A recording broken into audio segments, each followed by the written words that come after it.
All right, YouTube, hey, Josh here on location. Check this one out right here, a 60 by 80 post frame, actually in a beautiful setting out here in central Ohio. But check this one out right here, 60 by 80. And let me kind of give you some depth perception and then we'll walk up on this. But this is actually day 4, okay? So you can see what the guys are doing.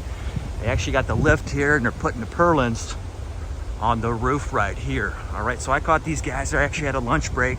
So we're gonna film a short little video here, kind of give you an idea, okay? First thing I wanna point out here, look at these trusses, actually 4 foot on center. Again, a 60 foot by 80. You see that we put our trusses 4 foot on center. We're not an 8 foot, 9 foot, 10 foot, 11 foot, 12 foot on center company.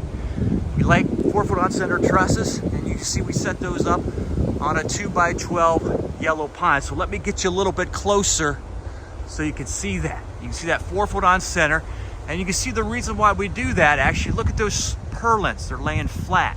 Now these builders, now if we did 8 foot, 9 foot, 10 foot, 11, 12 foot, we'd have to put the purlins on edge. But you can see right there, we're putting the purlins flat off the 4 foot on center. So it gives these guys actually a little bit more walking room, a wider circumference area. It also allows them to drill down those screws when they apply the metal. Okay, so depending on where you're at in the United States or maybe overseas, I know I have some viewers in Canada and also in the UK, but you know, you might be using a little bit different lumber species. You can see right here, that's a yellow pine. We get that from down south, okay, down in like Georgia.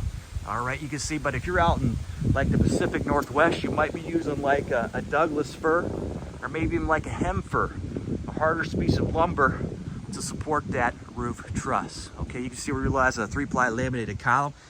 All right, now this is the state of Ohio, so we go down 54 inches. All right, we set it actually on a concrete pad. All right, you can see what we're utilizing, 411 stone, mixed in with some other rock as well, but a 3-ply.